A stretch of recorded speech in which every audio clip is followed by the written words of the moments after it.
സാമ്പത്തിക തർക്കത്തെ തുടർന്ന് ദീപ എന്ന യുവതിയാണ് മണികണ്ഠൻ കൊലപ്പെടുത്തിയത്. പ്രതി പിടിയിലായിട്ടുണ്ട്.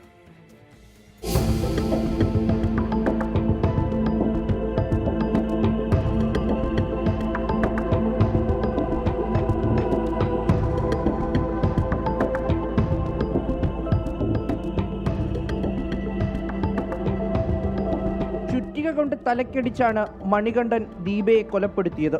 ശേഷം കഷ്ണങ്ങളായി മുറിച്ച് സ്യൂട്ട് കേസിലാക്കി. പിടിക്കപ്പെടാതിരിക്കാൻ സ്യൂട്ട് കേസ് മറവു ചെയ്യാനായിരുന്നു പിന്നീടുള്ള ശ്രമം. എന്നാൽ അതിന് മതിയായ സമയം ലഭിച്ചില്ല.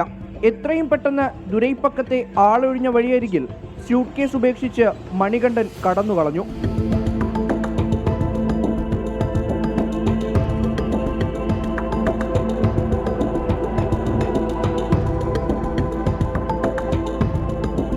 രാവിലെ ജോലിക്കെത്തിയവരാണ് രക്തക്കറകളുള്ള സ്യൂട്ട് കേസ് ശ്രദ്ധിച്ചത്.